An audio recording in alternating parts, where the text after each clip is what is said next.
Добрий день. Сьогодні ми б Доброго дня. хотіли познайомитися з Андрієм Війтовичем. Це скрипаль, родом з Кременця, який багато де працював в різних країнах.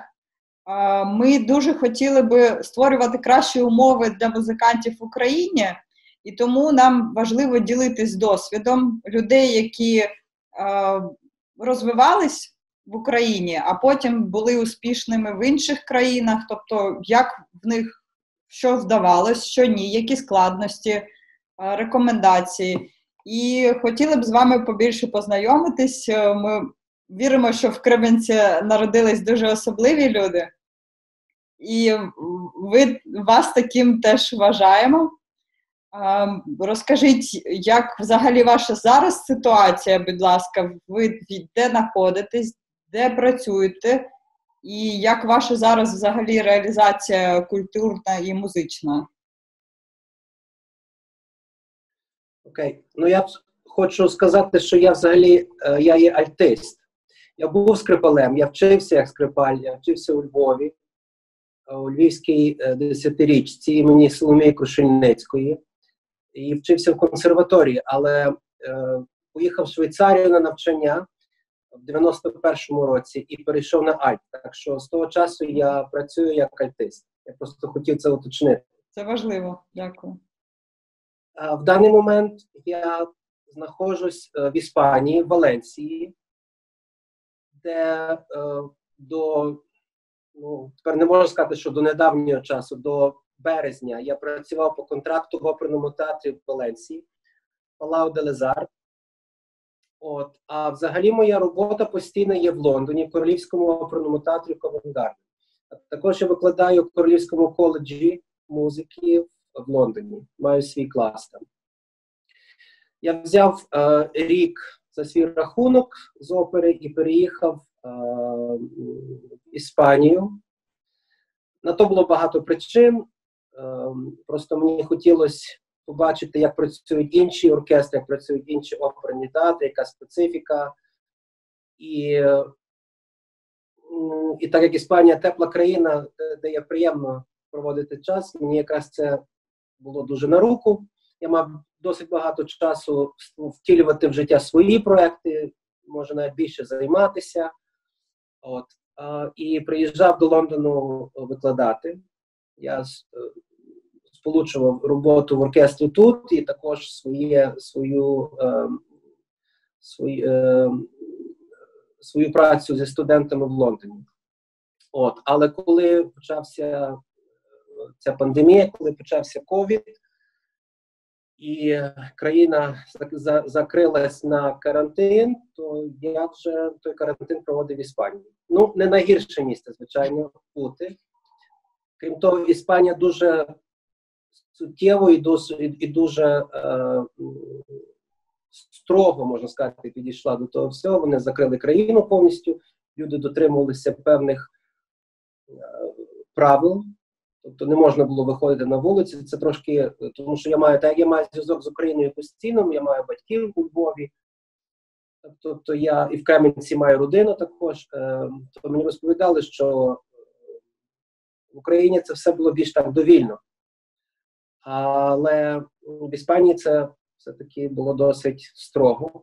І тепер тут вже попускають. Вже пішла друга фаза, і всі з нетерпінням очікують на той час, на той факт, коли вже запустять авіасполучення, і коли вже люди моєї професії зможуть якось пересуватися з країни в країну, перелітати, переїжджати.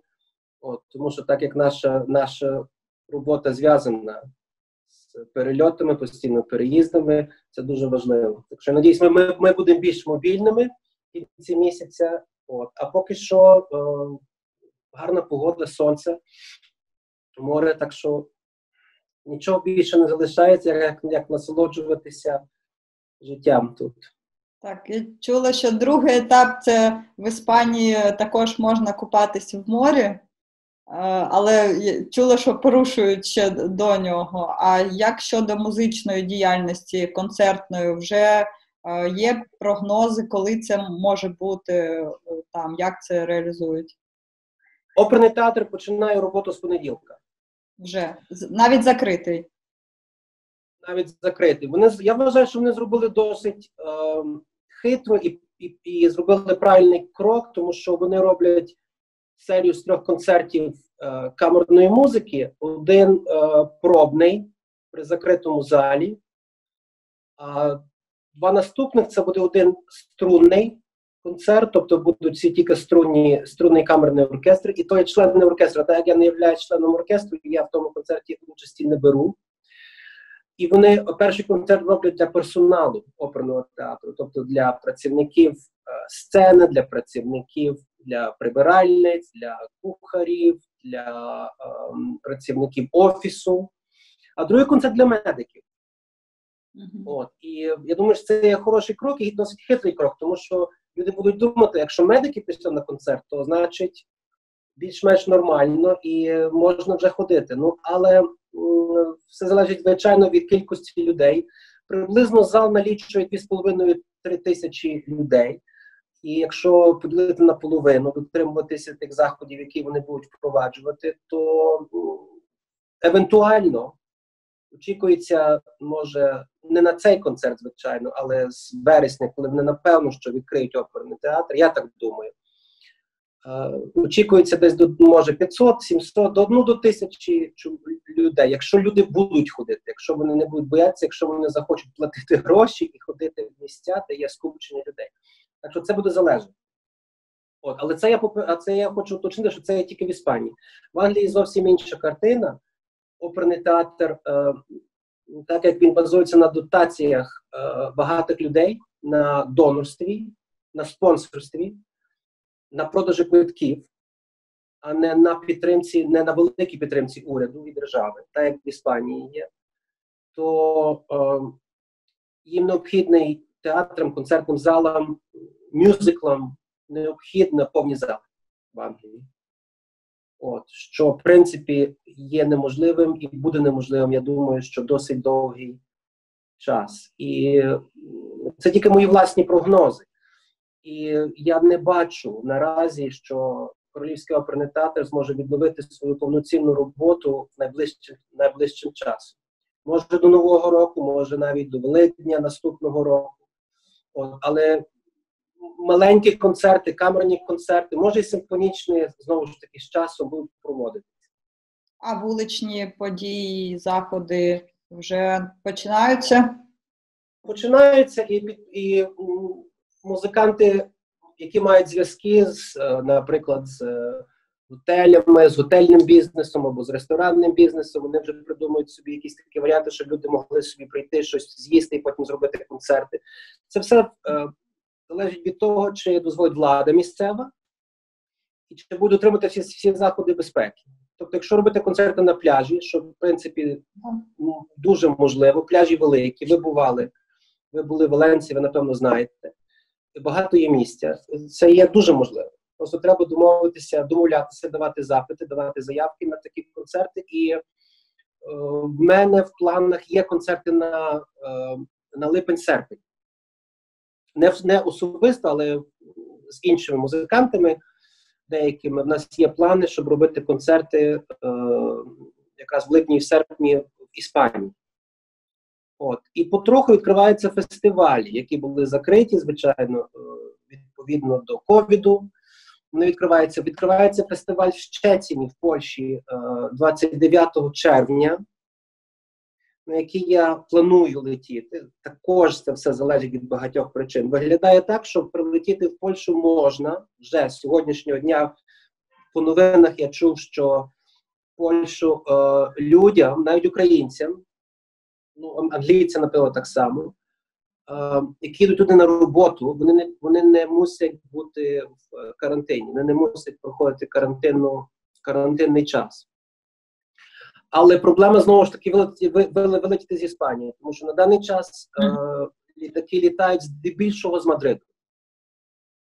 От з Валенції аеропорт зачинений для міжнародних авіасполучень, літаки літають або приватні, або карго, або між містами Іспанії. Важливо те, що хоча б є дозвіл робити ці заходи, і люди планують. Це вже... Планую, тому що, звичайно, що дуже багато людей, дуже багато музикантів залишилися без роботи, відповідно, без засобів існування, тому що, якби там не було, не всі музиканти не всі музиканти можуть собі дозволити не працювати за те, що вони мають якусь постійну роботу, якусь заробітну плату. Це в Західній Європі розповсюджено, особливо в Англії, розповсюджена система контрактів. Тобто є концерти, є платня, нема концертів, перепрошую. О. Так що люди вже хочуть. Та крім того, ми всі, по-перше, змучилися від того сидіння, по-друге, ми всі вже хочемо вже робити свою роботу, яку ми любимо робити, і вже прийшов час трошки рухатися допереду. Якщо порівнювати з Україною, зараз я комунікацію веду з музикантами кременецькими, і в них інша ситуація, в тому плані, що вони звикли влітку їздити в Європу. І люди чекають на чемоданах і думають, що їхати, не їхати. Ну, на що я бачу це як можливість таку для України, для нас створити розвиток в Україні. Тобто, якщо вони цього літа не поїхали, давайте зробимо щось разом, щоб показати, що ми можемо тут щось реалізовувати, і щоб далі це було постійно у вас.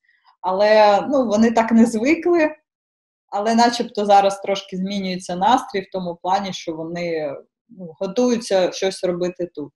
Тому що ставлення зазвичай таке, що тут нічого не може бути. І от саме тому цікаво вас почути. Ви ж і приїжджаєте в Кременець, даєте концерти в Україні іноді.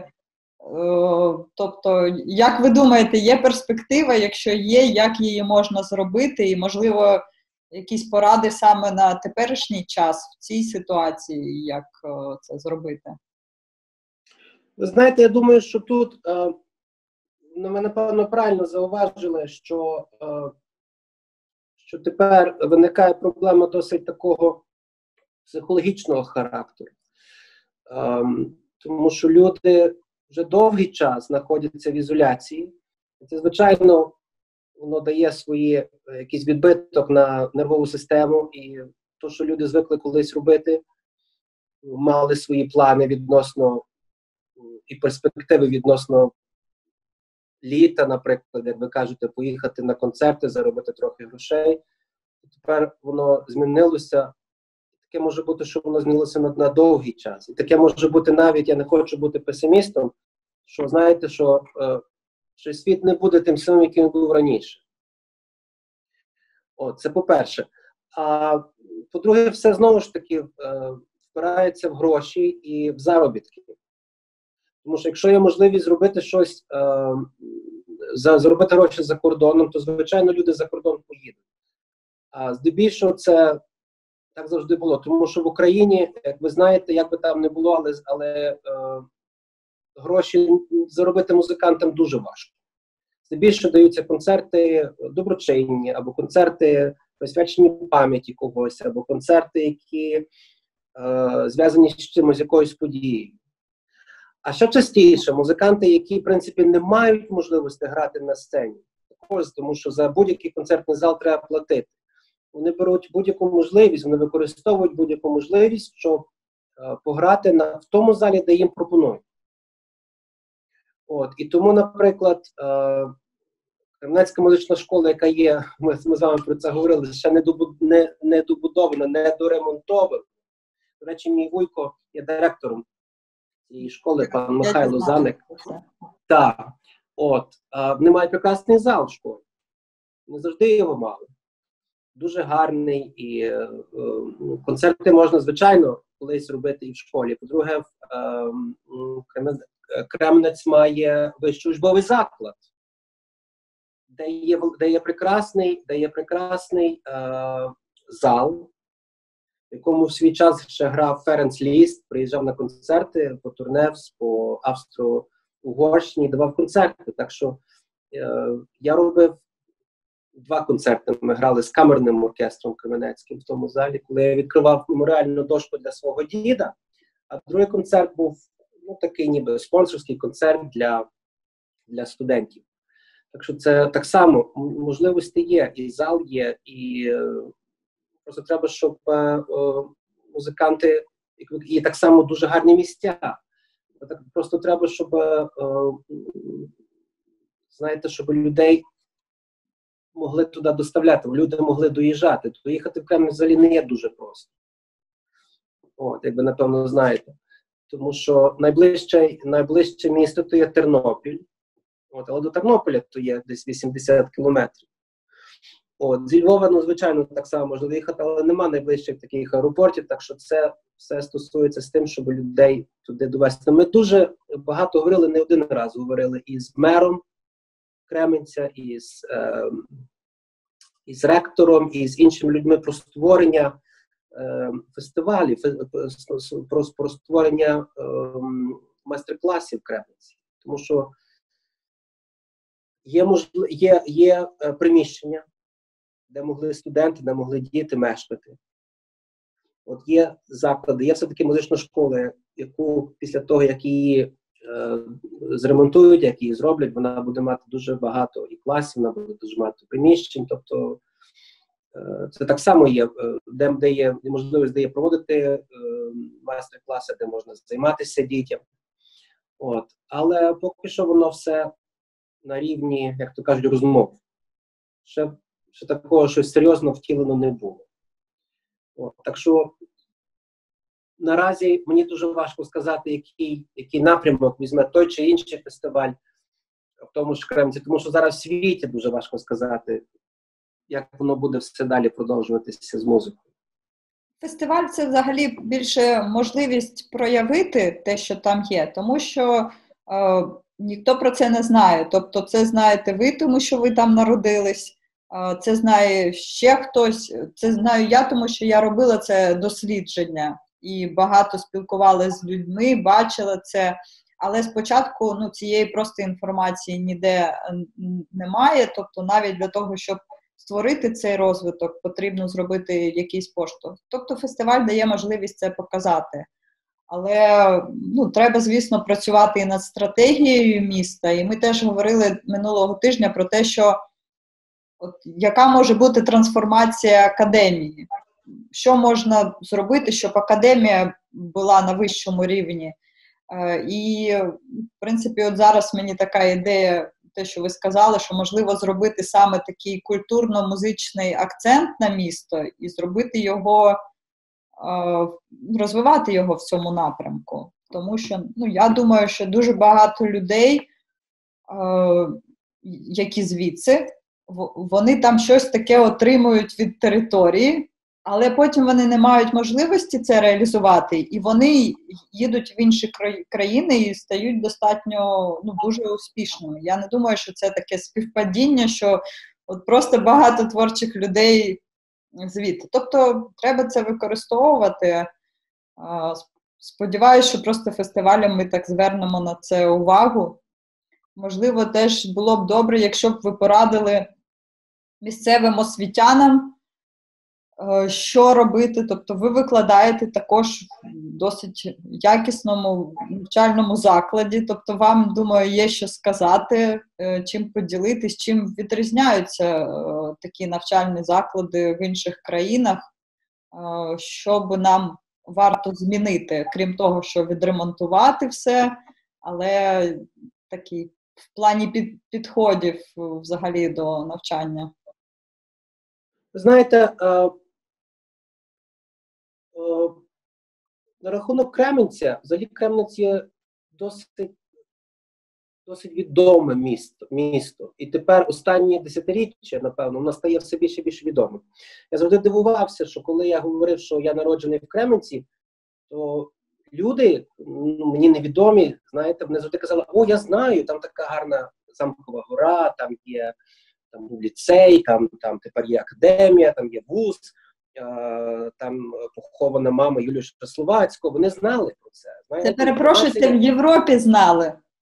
Дуже часто я зараз з тим стискаюсь, що в Україні менше про це знають, ніж... Ви знаєте, ні, я говорю, власне, про Україну. Може, я говорю про Львівську область, або Тернопільську область, або Волинь. Може тому.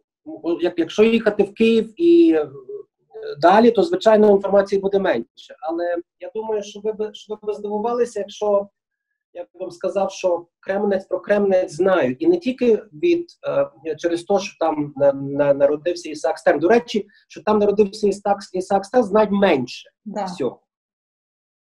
От.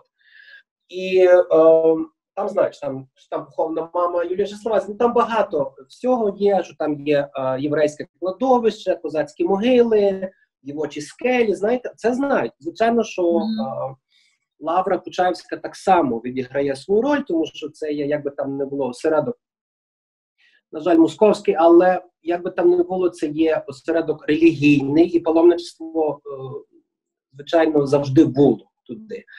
От. Але Кременець, взагалі, він знаходиться в ямі. От. Він таке, і воно якесь дає таке атмосферу якогось такого спокою, і, знаєте, такої гарної можливості для того, щоб спокійно займатися якоюсь своєю роботою, якимось мистецьким напрямком, якимось або музикою, або я не знаю, ще якимись мистецькими починаннями. Це по-перше. По-друге, всі ті концерти, які ми проводили, звичайно, що вони були для місцевих жителів. Це таке, якби там не було. Це робилося для спільноти Кременецької, здебільшого. Так як мій дід був досить знаною людиною, був один з засновником просвіти, яка є дуже, в принципі, сильна. Просвіта в Кременці. Товариство просвіта, він мав хор, була людина досить знана, тобто дуже знана. І коли ми відкривали йому меморіальну дошку, звичайно, що це зібрало дуже велику кількість людей, і це було описано в місцевих органах друку, газета, все. Але це не було подано навіть на, я вже не кажу, всеукраїнський тираж, це навіть на обласний. Це було так зроблено дуже гарно, щоб всі місцеві жителі, які знали Миколу Антоновича Метальського, прийшли, віддали дань поваги, був концерт дуже гарний, зал був переповнений. І я думаю, що якщо зробити більше, напевно, не знаю, на свій хлопський розум, як то кажуть, зробити рекламу, якусь потужну рекламу, а ще якщо вкласти якісь гроші туди, це. Я не кажу про заробітні плати для музикантів, тому що я повторюю, що музиканти воліють приїжджати і давати навіть безкоштовні концерти, якщо вони знають, що ті гроші йдуть на щось. Ті гроші просто не пропадуть і не підуть до кишені, там, я не знаю, місцевим або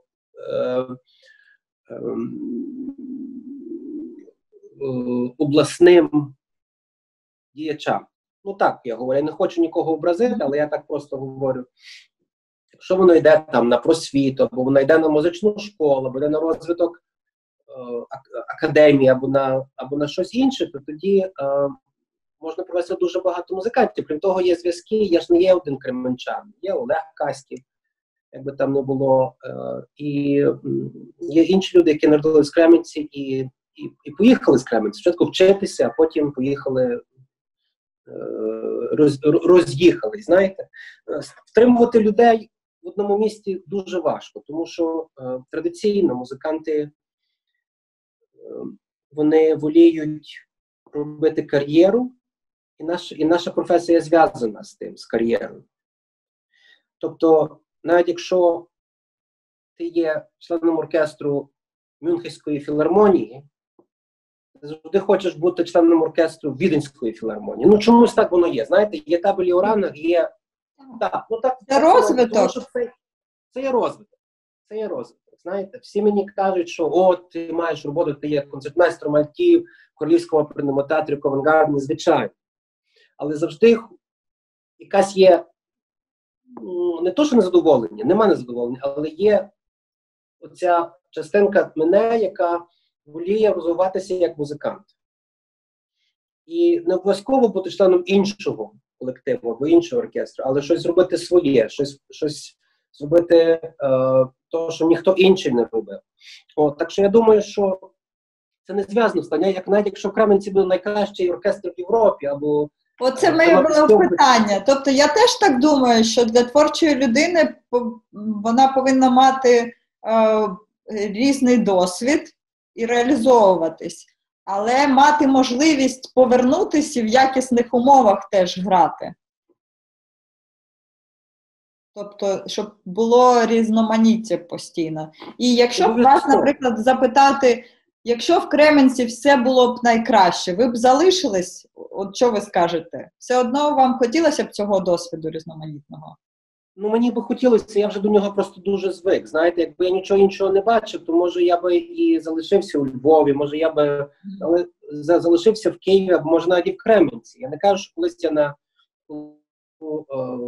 на пенсію, може і таке буде, що я приїду до Львова, де я виріс, або поїду до Кременця, де я провів все своє дитинство, всю юність, коли я приїжджав на канікули. Я не знаю цього, але моя професія – це професія інтернаціональна, міжнародна, в найкращому значенні того.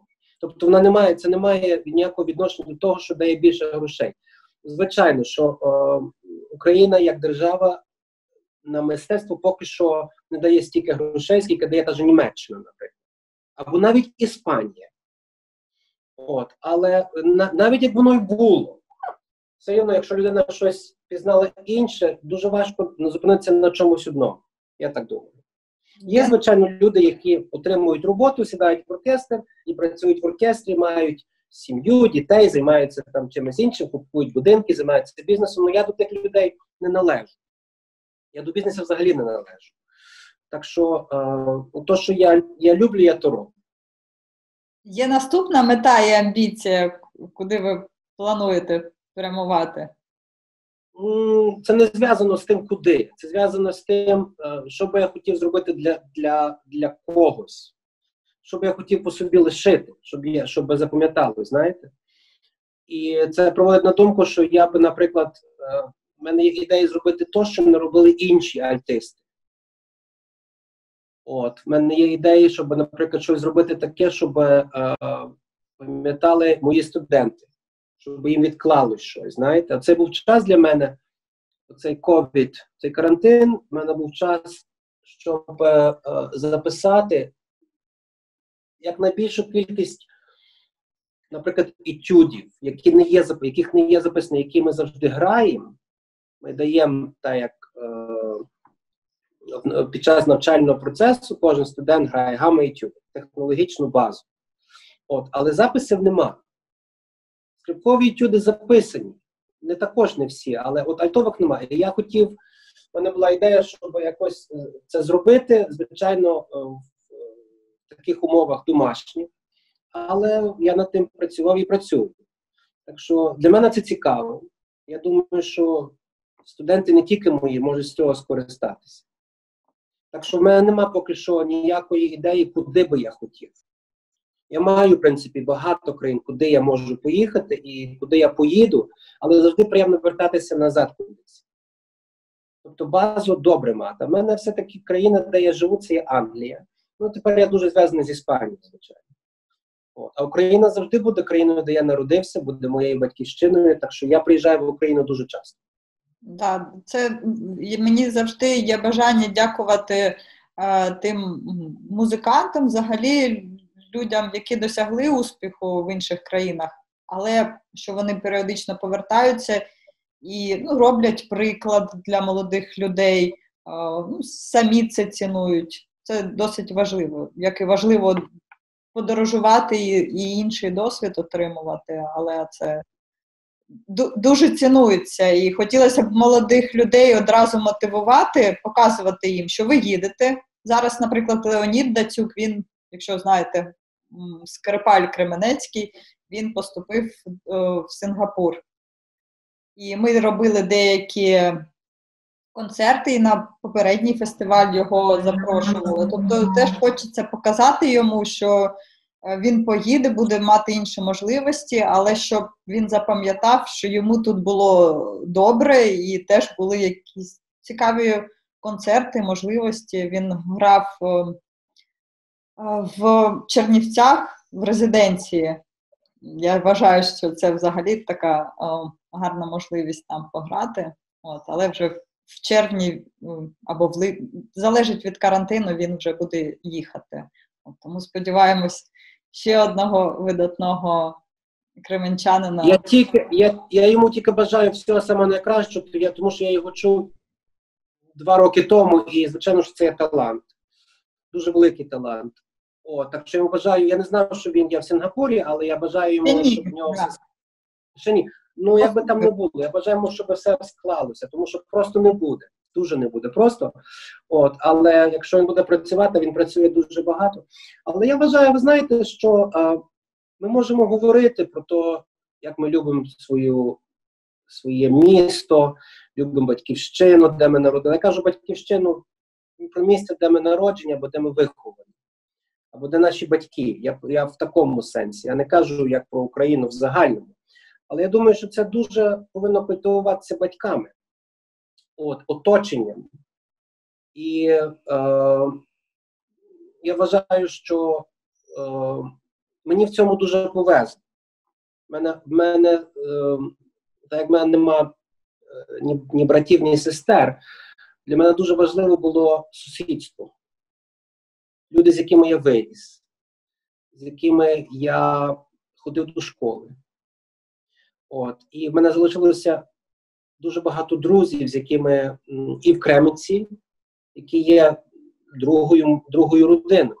Настільки близькі наші стосунки, незалежно де би я був. Я, правда, на жаль, давно не був в Кременці. Так сталося.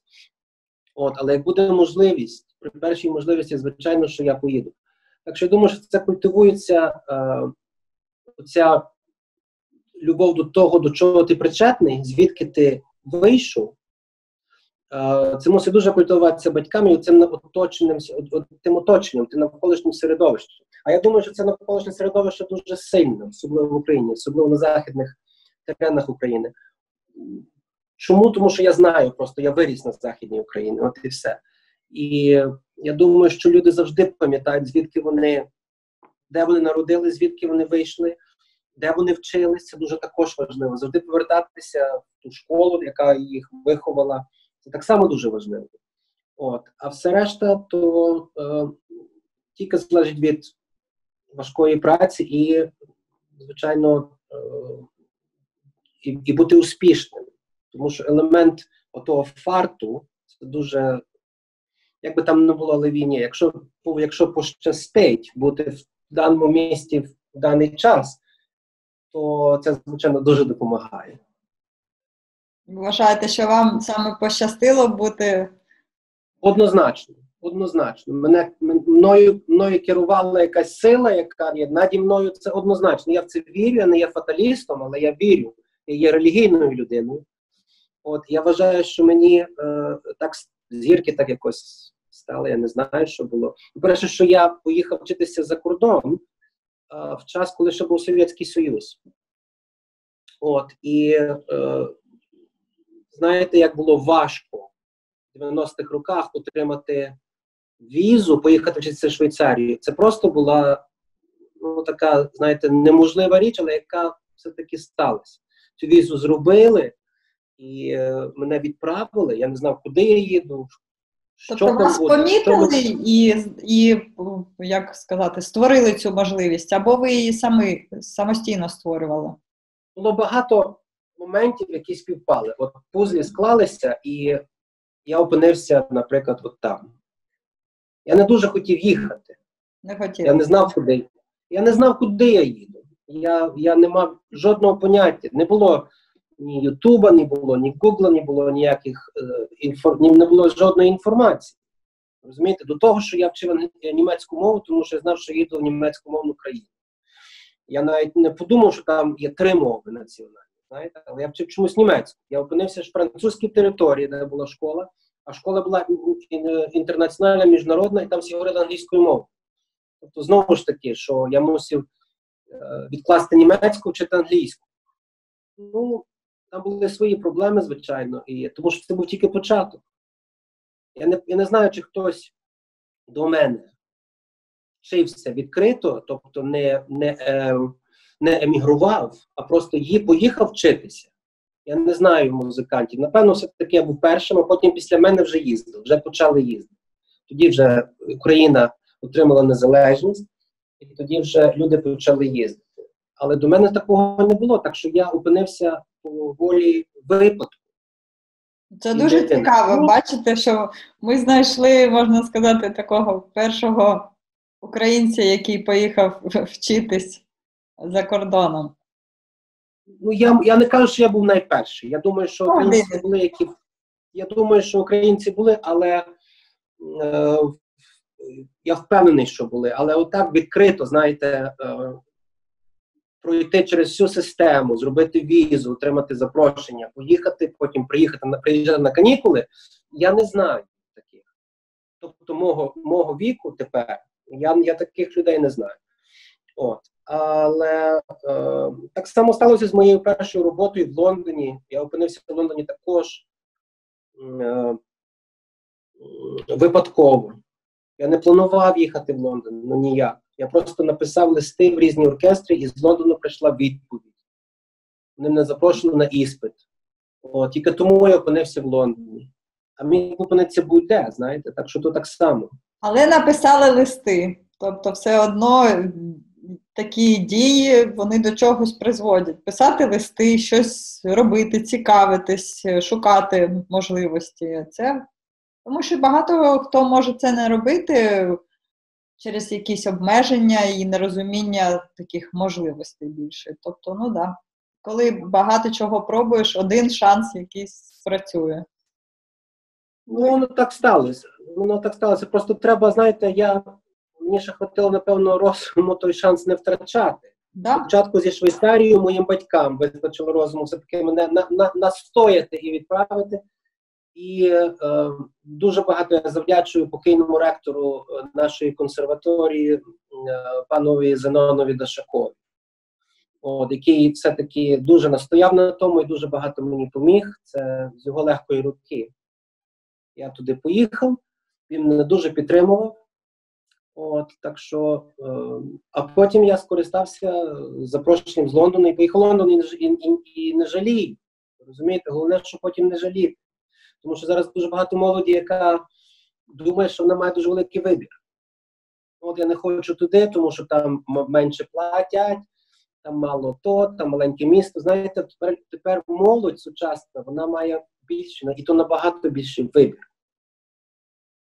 А як є багато вибору, ви самі знаєте, тоді є більше дилем, тоді більше питань. Якщо вибору нема, як в нас було колись, тоді береш то, що ти маєш. Так що, мені в тому просто повезло.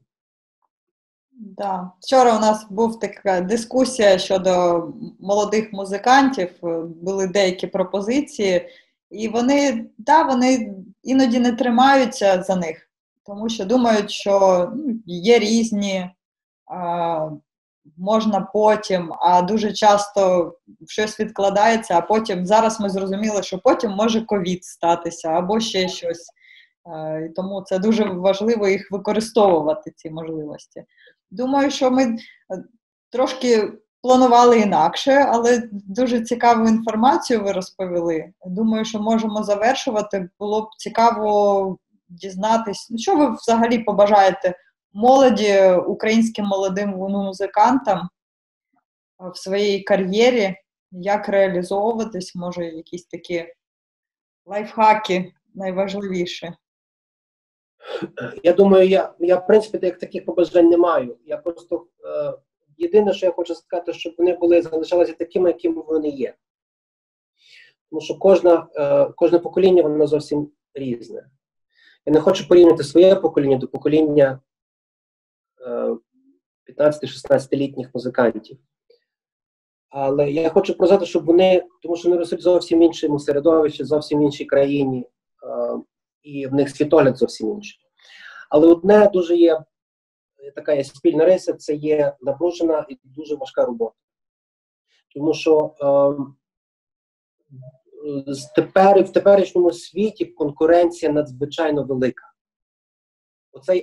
Оце є то, що навіть коли я почав вчитися, ще не було.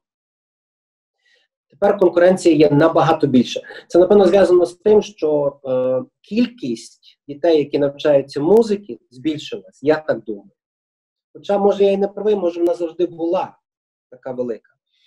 Але мені здається, що зараз і рівень від того, музикантський так само, виконавський, набагато більше, він набагато зріс і змінився через те, що зараз вийшли на передові позиції такі країни, як Японія, як Корея, я вже не кажу Америка, там завжди були дуже хороші школи і прекрасні музиканти, ну і Європа не відстає. Так що це покоління молоде, воно має дуже великих, вони мають дуже великі, як це сказати, я шукаю слово. Скоріш за все. Вони мусять доказувати, вони мусять все-таки доказати, що вони є краще, або принаймні не гірші. Тобто дуже багато конкуренції і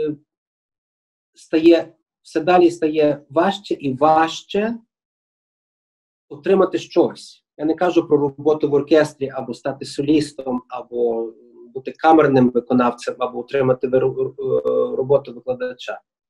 Я кажу, взагалі, утвердитися як музикант стає все важче і важче. Тобто, не міняючи свого світогляду, не міняючи свого характеру, дуже багато працювати над собою. Працювати скрупульозно, дослуховуватися до порад, які їм дають. Тому що зараз не тільки педагоги, зараз є дуже велика можливість знайти інформацію. І дивно, коли в нас тієї інформації не було, ми хотіли тої інформації. Ми стояли в чергах за тими пластинками, за тим, я пам'ятаю це все. А тепер діти мають все, але вони не знають. Я впевнений, що вони просто не знають, що з тією інформацією робити. Тому що вона є. От прошу взяти, от я зараз відкрию iPad і я візьму з нього все, що мені треба, повністю. Навіть який рік, яке виконання. Так що занурюватися, заглиблюватися в свою професію, не бути поверховим. Єдине, що можу порадити. Дуже дякую. Думаю, що це корисно і кожен знайде для себе важливу деталь. Було приємно з вами поспілкуватись. Думаю, що ми будемо продовжувати таке спілкування і долучати вас до різних проєктів. Сподіваюся, що вам буде це теж цікаво. Думаю, що ми вас щось нове теж для вас запропонуємо і створимо якісь нові можливості співпраці в майбутньому. Такий, щоб світ, в якому ми живемо, був відкритішим, було більше взаємодії. І такі нові зв'язки ми встановлювали. Дякую вам. Дякую вам, Тетяна.